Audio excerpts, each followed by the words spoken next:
When I decided to go on that journey, it clicked in my head that there is no plan B. It's this or nothing. It's this or death. So I think you have to not have a backup plan. Burn the boats. Oh, exactly. I mean, I don't, if I didn't do that, if I didn't say that to myself and go in all on it, like, I wouldn't be sitting here today.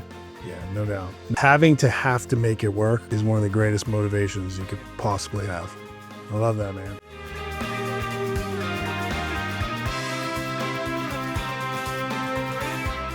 Welcome, everybody, to the next episode of the Mobilization Mindset. My name is Scott Peper, CEO and founder of Mobilization Funding, and today we're going to be talking about how to stand your ground on a construction site. Taking care of your business, performance, doing great work, and most importantly, making sure you get paid for it. Growing your business is hard enough in construction, but not getting paid while you're trying to grow and all those expenses going out is the key to mastering success. When you do that, your business has a great chance. And today we have a great guest here back on the show again for the first time in a long time. Tim Wakefield, he's the CEO and founder of Deadcom Seas. They are a marine contractor working in some of the toughest environments under some of the toughest conditions with some of the toughest GCs and primes to work for. How he manages and how he's navigated these environments to be very successful and grow his business exponentially since 2019, and I mean exponentially. You are going to hear the key foundational principles that you will understand exactly how it can be done, and he's going to share those thoughts with you today. Building those foundational principles and then leveraging them so that you can do great work and grow your business, take care of your employees and their families and your families is exactly what we're going to talk about. Tim, welcome to the show. Thanks for having me, Scott. It's an honor, a privilege to be back. Me too, man. I'm so excited to have this conversation with you because, look, you hear about it in your own friend groups, your peer groups, trade associations. We hear about it with clients, potential clients. Yeah. Construction stuff, okay? Well, we all know that. But it's also, kudos to the construction world, it's tougher than your average industry, okay? Absolutely. Hands down. The cash flow cycle is difficult. Relationships are difficult, project sites difficult, but managing that doesn't have to be difficult. And what we do often in construction is make it harder for ourselves in an environment that's already hard. Yep. I think you've done such a good job navigating around that. Why we're calling this episode, standing your ground to grow your construction business is a thing you've done really well. I've watched you from, a brand new business and less than $1 million a year in revenue to now, 30 times that. So talk a little bit about how you go about being so direct and handling yourself on a site such that you can make sure you're getting paid, but yet you're doing great work too. Yeah, I think it's definitely a hard subject to navigate for a lot of people, and really, honestly, and you're probably going to hear me say this a few times, you need to be honest and just operate with a set of morals and values. So if you operate consistently all the time, you're not having to lie or, be deceitful about stuff. It's a lot easier to come from a place of standing to these people, especially when you know your contract. But you say all these things in a way like, I'm not here to persecute. I'm just saying the facts as the facts. I'm not coming at you as a person. I'm not coming at your company, but I'm just here. I'm just Tim, a service-disabled, veteran-owned small business owner, and here's how I know the contract, and here's what I've done for you, but this is what I need in return. You can't just shove me down the road and say, we'll figure it out later, right? It's just tough to navigate that. Yeah, so one of the things I think you do really well is you make sure that you perform the work well. Yes. Clean site. Expectations are met. The expectations are laid out first and then delivered on. Talk a little bit about how you go about doing that so that you can build the foundation to stand on strongly when times are tough and you do need to push back. Yeah. It's part of the why we are who we are as a business and why we started, right? Is, how are you different than every other construction company, specifically us for commercial diving? It's okay. we pay our guys better than industry standards. So we retain the 10% of the industry everybody wants but can't touch because I pay them better, I treat them better. Now, when you start taking care of the guys, they start taking care of everything else. So your safety gets better, your client interactions get better, and they're very detail oriented. They're not worried about, oh, how am I getting effed over this time? Or, where is my money coming from? That type of thing. When you take that distraction away and put them in an environment where they're appreciated and you tell them and you treat them like they're your equal, because at the end of the day, we're all equals. We all have something to learn from each other. When you take that and you add that into that mix, it makes it a lot easier on those interactions. And again, transparency and being honest is key. So document, document, document. So when things happen, document it. You have a phone call, something changes, follow up that phone call with an email. It's not disrespectful. You're just putting the conversation into a black and white transcript so everybody's honest. And that's it. So how do you get past the thought process of, hey, if I call this project manager out or his superintendent, or I don't do exactly what they said they were going to do, or I follow up in this email to put it in writing, they're never going to give me a job again, or they're going to think I'm a pain in the ass, or I'm causing problems. How do you get over that mentality if you had it? I definitely did have that mentality, but at the end of the day, if I can't get paid, there's going to be no relationship to be had because my business won't be in existence. So do you want to get paid or do you want to have a friendship? You're on a job site to do a job, not create a friendship. Now, do I think you should have friendships with those people? Yeah, absolutely. But in work, it is a business relationship. It is not a friendship. And people need to get that out of their minds. You can have a relationship outside of work. Go have drinks, have dinner, form a relationship. That's important. But on the job site, everything's in black and white. Everything's transparent. It's not disrespectful to say, hey, no, we had this conversation. I sent you this email after that. Or, no, this is what was in there. This is what happened. That's in the daily report. It's not disrespectful. It's just, okay, give people the benefit of doubt. Maybe they misremembered. Maybe something else happened. We don't know what's going on in everybody's lives, right? Or, maybe you get that crappy person who is dishonest and trying to screw you over. You have that in black and white then to push back on it. As I hear you explain it, I think of it's like by putting that in an email, you're establishing the ownership of the conversation, what was said, who said it, the time it was said, and what the outcome or decisions were from it. Yes. And when you put everybody on the same place and basis for owning what actually occurred and what happened, I think two things occur. One, it's great for if there's a problem down the road, you can easily go back to it and people can't misremember. Two, if someone did misremember or they had a different opinion of the conversation that just had, you're going to smoke that out right now today in the email. And then if and why that's good is if there really is an issue, you can then address it, remanage it, make a new decision, send the email, and then move on to the same course of action. And by doing that, it keeps everybody on the up and up. It's professional, it's business oriented, and everybody can protect their own investments in the project from all aspects, whether it's you as a subcontractor, your employee, the project manager, their job, their company, and of course the owner too. Yeah, absolutely. Yeah. So let's talk about when problems do occur. See, and prior to problems occurring, you mentioned something else like taking care of your team and safety, employee pay and performance. Those are things that are foundational inside your business. And everybody, I think, wants to take care of their employees. Everybody wants to pay their employees. And for the benefit of this conversation, let's just say that's true. Okay. What other aspects do you manage inside your business that give you that same foundational footprint to be able to stand strong on? And one of them you touched on already, which was like knowing your contract. So like, what things do you do to know your contract in advance? What things do you do to make sure you're also covered in all aspects? Do your research. Again, when I say know your contract, read through it. Like, okay, maybe you use a lawyer to negotiate your contract and points back and forth, but you still need to understand that contract and what are the mechanisms or what are the things that, again, you're liable for. Like, I am so more sophisticated than I was 2.5 years ago, even a year ago on my contracts. I have such a better understanding. I feel like I deserve a partial legal degree, if I'm being honest. But that's the level of effort you need to have, especially as a business owner. If you want to grow this business, because eventually you're going to have other people going through. So you need to have an understanding of what all these people are looking at and the contract mechanisms. And we live in a modern age. You use stuff at your benefit. AI is a great tool. Ask it what your submittals are. Ask it what, run scenarios through it.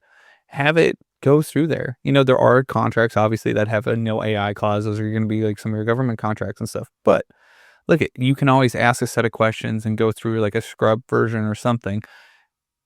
Use the things that are in your advantage, and time is always in your advantage. So get an understanding. Don't wait until you start the project and a month or two in, and then all of a sudden you're like, oh crap, I wasn't doing this, and now I'm behind the curve.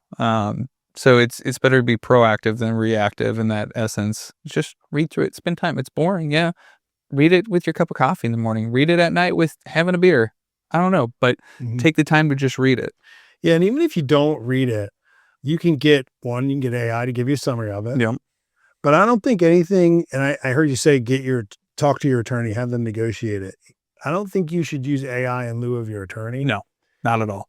And you didn't say that, but where I was going is have your attorney tell you where your risks are. It's like the way I like to use an attorney, and I think the folks that I've listened to in construction tell me how they use them. They ask their attorney, where are my risks? Yep. When I want to get paid, what do I need to make sure I do to get paid? What if I do these certain things, what can prevent me from being paid? Yep. And if you can at least understand those things, or what the trigger mechanisms are and where your risks are, and if this happens, think in practical terms of what happens on a construction site all the time. And then ask your attorney, hey, if this scenario happens, what happens to me? What do I need to know? And let them read the legalese and illustrate that to you. That's a good use of an attorney. Absolutely. And I think that protects you, and then keep notes of that. Well, yeah. And then even to that degree too, if you still don't fully understand it, obviously lawyers can be expensive. Take those things that lawyer says, 'cause most of the time they'll type it up in an email or something for you, put it into AI and say, hey, break this down for me of like, high school level. What does this mean and how does it affect me? Type of deal, just to get a better, again, use tools that are at your dispense and figure those things out. Or again, just brush up, use Google even. Google some of the laws that pertain to your contract, and even look, like if you're a small business, say you're doing business in the state of Florida, right? What small business laws are there that protect me from the prime contractors and GCs, and like what are they allowed to do and not allowed to do? Because I'm sure probably 80% of your small businesses or newer businesses have no idea about any of those protections that are in place. Oh, 100%. Yeah. I mean, those are easy things to find out, and also easy misses. Yes. So let's talk about, do you have a good story or an example of a time where knowing your contract and doing some of these things that you've done in advance has really come to help you in a situation that normal construction, there's a problem, and how you navigated through it?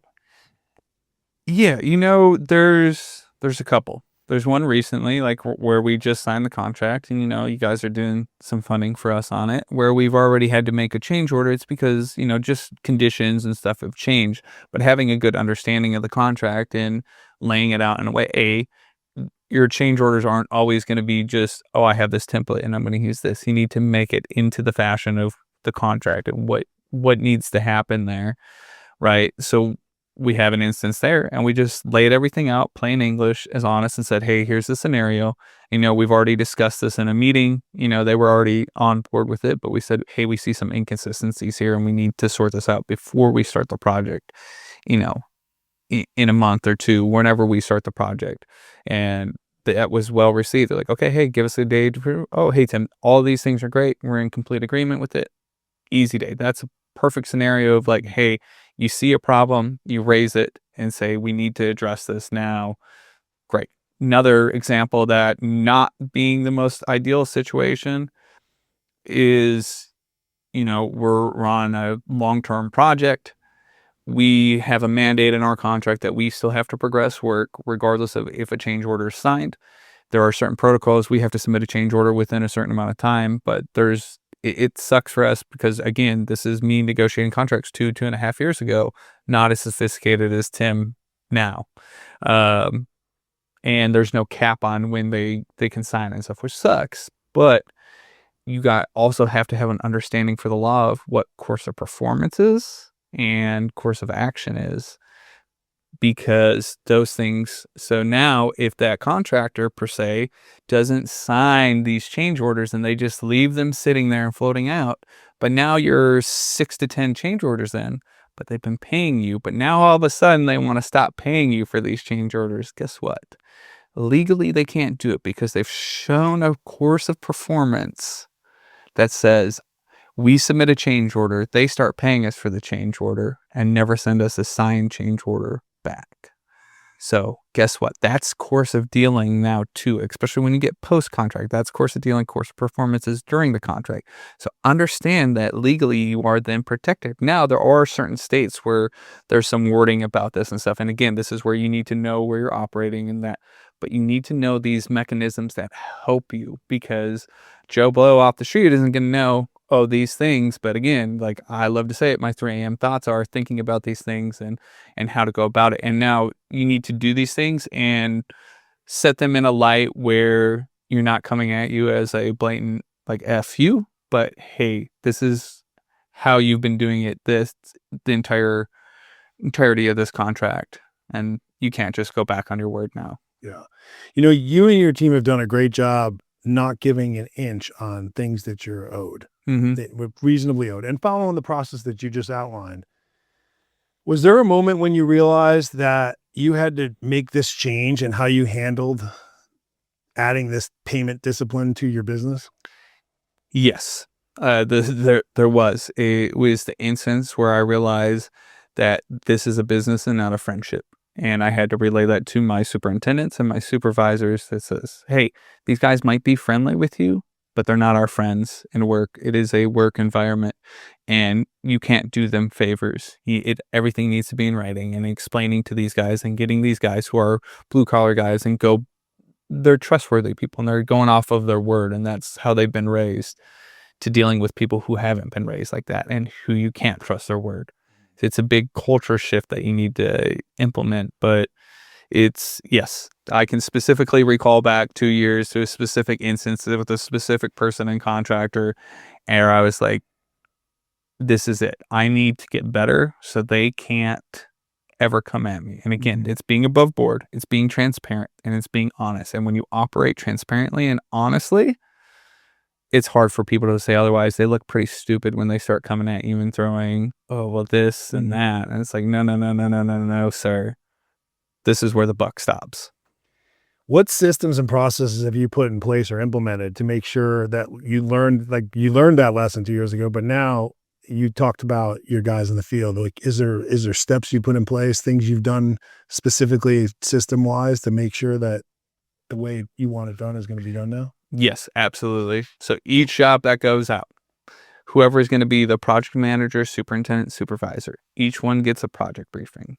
Each one signs a piece of paper. We go through that project in detail. It says, these are the submittals, these are the expectations. Hey, you have a phone conversation about additional work, follows up with an email. Any phone call that's pertinent to the job, followed up with an email within 6 hours minimum. Then same thing, anything that happens, text message, if they send you a text, save it, send it to a WhatsApp group. We'll put it on a folder on a drive. You save all the interactions and everything gets backed up. And again, document. So refine your documentation. If they're causing delays, you need to say that. It's not a disrespectful thing, because maybe their PM doesn't realize that their guys in the field aren't giving you priority for something that you should be getting priority for, and it's now caused you 10 to 12 hours in a delay. Why should you eat that cost? It's not your fault. So again, transparency and honesty, and just brief those guys on what the submittals are, what the expectations are, what the contract says. There's no reason to hide what the contract is from your supervisor, superintendent, project managers. If you don't want them to, those guys should, even the money side, they should know, okay, this is our production values. This is where we're at. This is where we're making money. If you go past this, we're not. If you're on T&M, great. Then you don't have to worry about that. But still, You still want to be the best you can. Oh, Get the exactly. most. Well, yeah, exactly. You want to be efficient and you want to get the job done right and well, and then blow it out of the water. Yeah, because even if you blow out a T&M budget, they're not. No one's going to feel good about that, Well, yeah, and exactly. your prime's probably going to be pissed, and they're not going to want to use you again. So it's 100%. still a Yeah. good practice. So, what advice would you give contractors who are afraid to push back because they think they might lose either their relationship in total with the customer or the next job? Can you have a relationship or a next job if you don't have a business? So that would be my point is if you don't have a business, all those things are very inconsequential. They don't matter. So do what's right for you and for your people and take care of that first and then mind those relationships afterwards. Like I said, you can go have dinner and be friends with these guys outside of work. But in the job setting, it needs to be a very black and white.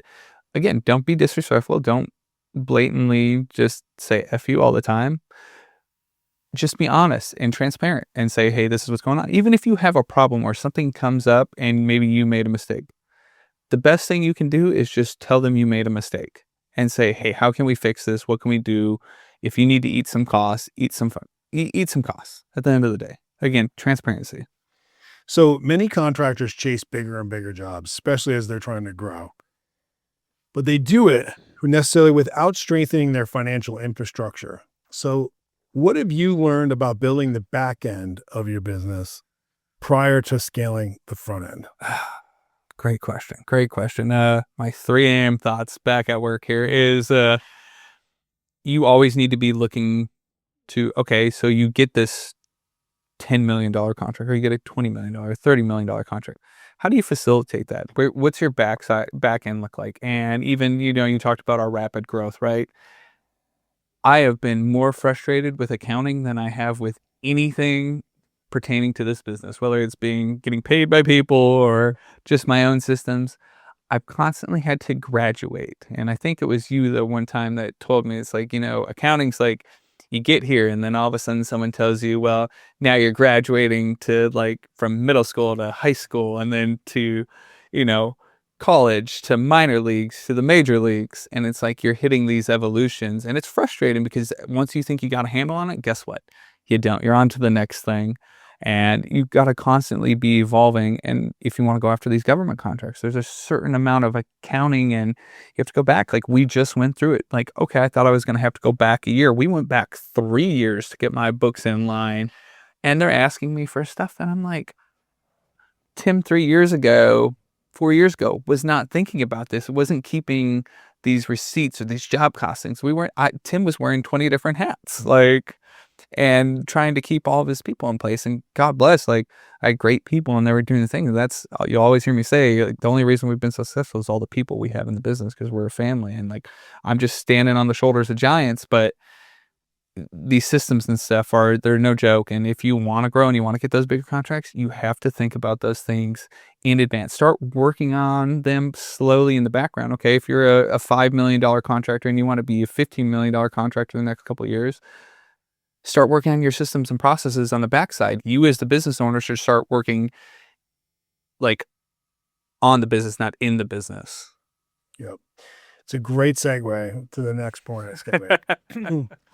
So you started out as a diver, right? Yes. Yep. You're a diver yourself. You were on the jobs, diving in the water when you first started. And now we've just talked about all these business scenarios. So as you grow and move, when do you become a business owner and not a diver anymore? That's a good question. I'll always be a diver at heart, but I've grown out of that. I mean, I don't think I've been in the water or been on working a job in a couple years now. No, selfishly, I've taken some cool ones here and there just because like it was like the first time, and you gotta take advantage where you can, right? But like right now, I can safely say like there's no one will let me near a job site. Not because I'm not qualified, but I have more important things to do. And, we've been blessed enough to hire more people and things. I think you got to take that mental switch and even from the beginning, you should be thinking about it as one day you're not going to be involved in the day to day. And how does that look? And that is going back to those systems and processes and just getting those things into place and knowing that people are going to operate in the manner that you want or need them to operate. And it's building that culture so foundational. And I'll tell you what, for the longest time, I had a hard time hiring people for the back office, and it took years to hire the right people. And I made some bad hires, but then it made me rethink about how I was doing my hiring. And maybe this will help in the sense of switching from working in the business to working on the businesses. How do you get those people that align well with your culture? And really, you need to make sure your culture is the foundation. Mob Funding's done a great job of that. DCS has done a great job of that. And I think all the people I just hired would attest to that. Is I completely looked at the way we're doing because we had some bad people slip in, and it's like, what's so detrimental to our team and our projects? How do I get rid of that? Okay, so now we have a 10-question multiple choice morals and ethics quiz Google Doc that it's a weighted thing. So it tells us, hey, are you in line with our core values and company values? Because we're family and we operate by a set of principles and values, right? Next thing is we got big into the predictive index. So it's the personality traits in the workplace, right? Everybody's like, oh, we're doing personality tests. No, it's crazy. So we took 15 or 20 of our really good employees, like our hammers, we'll call them, and then we made a curve of like our ideal person based on that. So now we have people do that. If they fall on that curve, that's another green flag. Boom, 2 green flags. Then they do a little cognitive testing depending on the role they're in. And then they have to do a series of 3 interviews. So one with our professional development person. So that's something we started investing in is our people. So we have someone that does professional development with all of our supervisors and up. So they get 1 to 2 hours a week, and that's for both personal and professional growth. Like she's there. And then she's also, I like to call her my cat herder. She's running the department heads and weekly meetings and stuff and making sure everybody's aligned and hitting their targets and what they need to do. And then the next is a technical interview, and then the final one's me. And you got to be green lights across the board. If there's one red flag, sorry, you're gone. I don't go work. Yep. Now we might keep you to the side and say, okay, hey, here's our 90 to 100% ideal candidate. Here's like someone we can work with and maybe get them to where we need them to be. But ideally, we want to hire all these people first, then move on down to this. And it's completely changed. People are like, this is the most intricate hiring process I've ever gone through. But everybody that's hired on has instantly been clicked into the family. And they all said, I don't know how you figured this out, but this is the greatest thing. Like they mesh so well together. And it is just like a frustrating light ding. It's like, oh my God, why didn't I think about this before? So I think get it to the point where you're comfortable with the people you're bringing in and you know they're going to follow the culture of the company and not change it. Mm. Man, I love that. That's really that's impactful because as you start to implement your culture and bringing new people on and then bringing them into that culture, but creating the same core value and principles that everybody has and bringing the surface in the business environment, it's really the key to the success of a business. Yeah. Do you think you would be able to scale at all in any capacity if you didn't scale and evolve yourself personally? No, not at all. I think, again, the Tim that started this business in 2019 is a completely different human. Not that he was a bad person.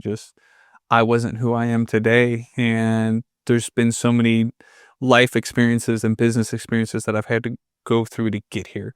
As we kind of talked about, before this all started, was it isn't just this linear path up, right? It's this, then you're here and this, and then God willing, you just go like this because you finally figured it out. But that's also in personal and professional. It goes hand in hand because there's a lot of things. And again, the transparency, I like to call it naked transparency. It's the same in the business. Like if there's stuff going on in my life, everybody knows, like, hey, it's no bad. I'm not ashamed of it. Like, and I think that also opens up an era of like humanness, and just bringing that in is huge. So what grew first, Tim or the business? I think it was simultaneous. Yeah. I think it was like tit for tat on some things. There was like before we, I had a slump. I think it was like right when we used you the first. I was like, I was going through all the life things, like, and then we hit this like 9-month dry spell, and it was like, oh my gosh, now we got this like $2 million project. How am I going to cash flow this, right? But at the simultaneously, okay, we just had this slump, and then I had I separated from my ex-fiance, and I had my dog who got me through PTSD. I had to put him down, and then I had a trainer unfortunately kill one of my other dogs, and this all happened in a 3-week period, along with getting this contract. So it's all simultaneous, and I say that just as a sense of I'm a human. Like I'm doing great things in business, but I'm also a human, and shit happens both in business and personal, and you got to mesh it both together and realize, again, don't be too proud to say it out loud and ask for help or ask somebody. 100%. All right. So the show's called The Mobilization Mindset. So looking back when you started, what mindset shift made the biggest difference in getting you where you were to where you wanted to go? Well, when I started the business, and you know this story well, but I'll give a brief summary, is I started this because one of my good friends was killed on a project, and I was the medic who treated him for 2 hours until he was pronounced dead. And why we started the business was because we wanted to make the industry better. And I always like to say we're trying to make the industry and the world a better place through our interactions. And I truly think we're doing that, and I can see the impact we're making. So when I decided to do that, again, it was how do we be different? And that was treat and pay our guys better, prioritize safety, prioritize how we deal with clients and the quality of the work we're doing. That's how we're different, right? Is just taking care of the people is the priority there, because we're treated as expendable commodities in my industry. And when I decided to go on that journey, it clicked in my head that there is no plan B. It's this or nothing. It's this or death. So I think you have to not have a backup plan. Yeah. Burn the boats. Oh, exactly. I mean, if I didn't do that, if I didn't say that to myself and go in all on it, like I wouldn't be sitting here today. Yeah, no doubt. No plan B is one of Mm-hmm. having to have to make it work is one of the greatest motivations you could possibly have. I love that, man. Well, everybody, make sure you check out Tim's company, Deadcom Seas. You can find Tim in the best places where? We're on LinkedIn, Instagram, Facebook. We have a great social media guy ourselves, puts out a lot of great videos and pictures. So if you want to see what's happening underneath the water, give us a follow. And there's some cool stuff going on in the water too. A lot of stuff. Of course, you can find us at mobilizationfunding.com. I'm also on LinkedIn, Scott Peper, our team, Mobilization Funding, our YouTube channel, where you can find Tim and I on live video. And if you're listening and to this podcast, you can see us live there, or maybe not live, I'm sorry, recorded, but in person there. Our YouTube channel, Mobilization Funding. Until next time, have a great week, and may God bless you.